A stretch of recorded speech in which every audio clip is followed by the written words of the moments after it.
Hi guys, welcome back to yet another video. My name is Martin. I'm filming this in my storage unit tonight. What I do on this channel is I show off 4 books from random and I end on a key issue.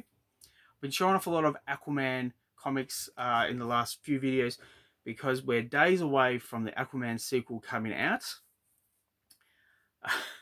I recorded something which was going to be shown a few days prior, but yeah, I filmed it tonight, and I had to film it again because I went on a tirade about the perceived box office numbers for Aquaman 2. Supposedly, it's going to do shithouse. And comic book experts are coming out and saying it's going to do shithouse because there's this going on, and it's all behind the scenes stuff.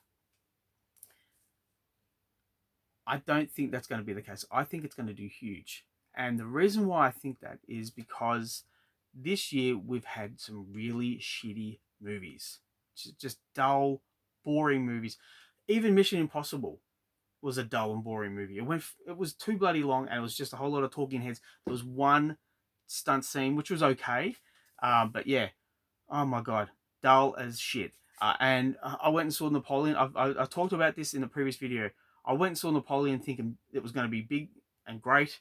It was dull, but looking at the trailer for Aquaman, The Lost Kingdom, it's bright, it's colourful. There's at least, like, there's Aquaman, there's Orm, there's Black Manta, and they're all just punching on. That is what I think audiences want to see. They just want to have fun. They just want to be entertained. And I've gone on too much about the Aquaman trailer, the Aquaman 2 movie. But I've got two Aquaman comics in here to show off. But it's not the key issue. The key issue is another issue completely. The first one I have for you though is Hellstorm issue 2 with Michael Blair on art duties.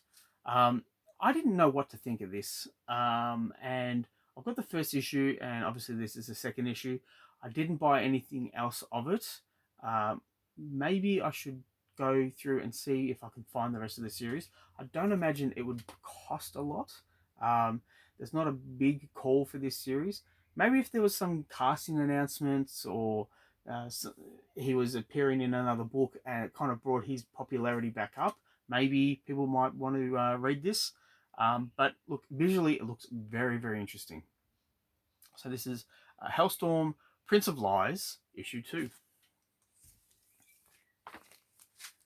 Aquaman issue 47. Now, when I got into Aquaman, it was this issue. This is what kicked it off for me. I was not reading Aquaman monthly until this issue. I still remember we've got this store in Melbourne called Minotaur Comics, and they were in the heart of the city, and it was 3 levels. So there was the ground floor, and it was like trading cards and books and not VHS, but just like posters and just kind of general knickknacks. And the second story, which was the top story, was all comic books. And yeah, you walked up the stairs, and then right across the wall, it was just a sea of just color. And I saw this, and I snapped it up straight away. Really didn't know that much about Aquaman, so I took a chance on this, and I just fell in love with it. Fell in love with everything to do with the sea, the fact that he's got the weight of all the water crushing his body, which makes him super strong. I thought that was so fucking interesting. But anyhow, that's just me. Look, it's just me. I just get excited. Anyway, Minotaur. I'll just say the basement was all VHS. It was starting to get into DVDs. Yeah, a lot of manga. Yeah, I could say something about their DVD collections, but I won't. Yeah, they since then moved to a bigger store, and then another store. So anyway, that's Minotaur, and I'm getting off track here. Aquaman issue 47. And we have Aquaman versus Aquaman. Now, the next issue I have for you is Batman the Brave and the Bold, issue 8, with Aquaman here and Black Manta. And this was part of the Brave and the Bold cartoon, which I didn't watch when it came out, but it was on reruns as my kids were growing up. They were into it, not heavily, not as much as me. Every time I saw an issue, an episode, I had to sit down and watch it because I just bloody loved it. And yeah, I loved this version of Aquaman. The kind of fact that he doesn't really care about the whole storyline that's going on. And yeah, everything's outrageous. That was his catchphrase, outrageous. But yeah, just loved it. And this series in particular was a personal favorite. I did pick up nearly every single issue of this series.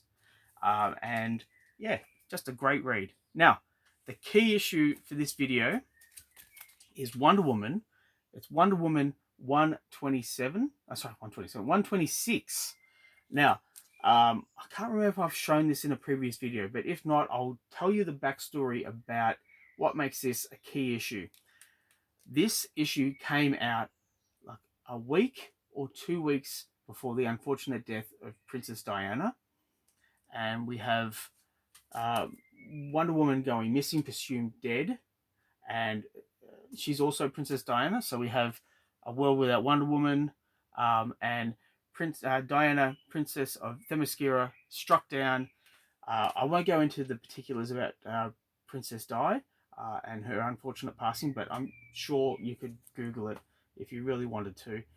It was just a very sad time in history. I remember where I was when I heard the news. I was in my kitchen. I was writing a letter to a friend of mine, and we had a radio in the pantry. I remember this radio in the pantry, and had the pantry door open and the radio going. And I'm writing away because I think it was school holidays at the time, and I just writing about something, and I wrote, "Oh, holy shit! Princess Diana's just passed away." Like, oh, I just heard the news as I'm writing this letter to you, and then I sent it to her, and anyway, again, I'm going on a tangent here. Yeah.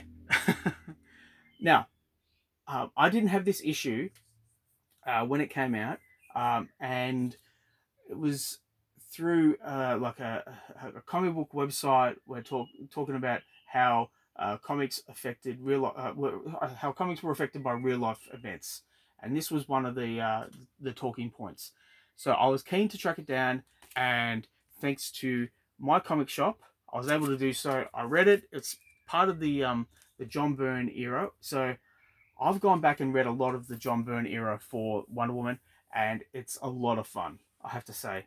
John brought a lot of enthusiasm to Wonder Woman, and in particular that issue.